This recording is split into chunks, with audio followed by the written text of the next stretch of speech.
Picture this. You spend days digging into a sketchy program, a shady guru, or a too good to be true offer. You finally upload your video to warn people. And instead of "thank you for exposing this," you start seeing "you're lying for clout. You're just jealous. You're the scammer." Comments get nasty. Reports start coming in. Maybe you even get an email with words like defamation, legal team, or "take this down immediately." This isn't random. There's a pattern, a playbook for flipping scam accusations back onto expose channels and silencing them before their warnings spread. In this episode of Creator Protection, I'm breaking down how that playbook works, how different niches use it, and what you can do to protect yourself if your content calls out bad behavior. Let's get into it. Welcome back to Creator Protection, where we talk about the risks creators face and how to protect yourself while you're making content.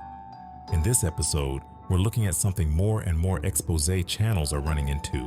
You try to warn people about a possible scam, and suddenly you get labeled as the scammer. If you make commentary, consumer protection, or any kind of expose content, you've probably wondered, if I post this, will they try to take me down? In this video, I'll walk through the common playbook used to flip scam accusations back on creators, show how it shows up in different niches, and share some practical steps you can take to protect yourself. First, instead of addressing your actual evidence, they go straight for you. You'll see things like you're just negative. You hate success. You twist things for views. The goal is simple.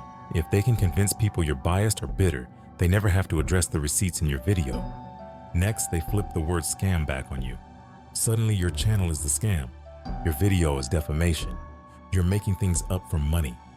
If their audience buys that, anything you say can be dismissed before it's even heard. Then it moves from name calling to actual risk. They encourage mass reporting. They tell their followers, "Report this video for harassment," or "This is misinformation." Some go further and file privacy or copyright claims in bad faith just to get your content taken down. The problem is, platforms see a report, not the full context. Enough reports, and your reach drops, your video gets limited, or your content disappears. Finally, there's the intimidation phase. You might get emails or DMs with words like defamation, cease and desist, or "we'll get our lawyers involved." Sometimes these are real legal steps. A lot of the time, they're just hoping you'll panic, delete everything, and never talk about them again. You stay safer by talking about patterns, not individuals. So let's look at a few niches where the scam flip playbook shows up a lot. In the online coaching and make money online space, expose creators often get called broke, jealous, too lazy to do the work. The narrative becomes, they're trying to tear down successful people. They're the real problem. That flips the story from, are these promises honest, to, why is this creator so negative? In crypto and trading, criticism often gets labeled as FUD, fear, uncertainty, and doubt. If you warn people, you might be called a hater, a shill for some other project, or even accused of trying to manipulate the market. With big money and hype involved, these communities can be very aggressive with mass reporting and legal threats. In wellness or spiritual spaces, criticism is often framed as attacking healing or being closed-minded. Exposers get called frauds, paid shills, or accused of harming vulnerable people just by asking questions. These spaces are powerful because they're tied to identity and belief, not just money, so calling someone a scammer hits even harder. So why does this scam flip strategy work so well? First, a lot of people think, where there's smoke, there's fire. If they see enough comments calling a creator a scam, they assume something must be wrong, even without evidence.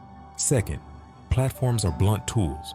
They respond to volume, the number of reports, not always the truth. Third, most creators don't have legal teams. Just seeing the word lawsuit in a subject line is enough to scare people into silence.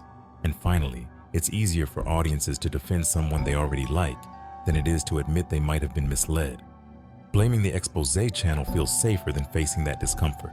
Let's talk about some practical ways to protect yourself as an expose creator. This is information, not legal advice. Number 1, keep receipts.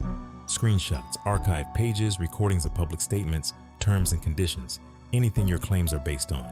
If you say something, you should know exactly where it came from. Number 2, Clearly separate facts, opinions, and questions. Facts sound like, on their website, they claim X. Opinion sounds like, in my opinion, that's misleading because questions sound like, this raises concerns about. Avoid making hard statements about crimes you can't prove. Focus on what's publicly visible, behavior, promises, and patterns. Number 3, be accurate, not petty. The more calm, specific, and documented you are, the harder it is to paint you as the scammer. Double-check quotes, numbers, and timelines before you upload. Number 4, have a plan in case your content gets mass reported. Keep backup copies of your videos and scripts. Know how to appeal decisions on the platforms you use. If possible, don't keep everything on just one site. Mirror important exposés somewhere else too. Number 5, know when it's time to talk to a real lawyer. If you get an actual legal letter or someone starts formal action, don't rely on random internet advice, including mine. Laws are different depending on where you live. This video is for information only, not legal advice. If things get serious, talk to a qualified lawyer in your area. If you've ever been called a scammer for trying to warn people, you're not alone. This isn't just happening to you, it's a pattern. You're allowed to ask questions. You're allowed to analyze public information. You're allowed to care about the people who watch your content. If you're comfortable, share your experience in the comments, even in general terms. It helps other creators realize they're not the only ones dealing with this. And if you want more episodes of creator protection to help you understand the risks and protect yourself as a creator, feel free to subscribe or check out the other videos in this series. Thanks for watching and stay safe out there.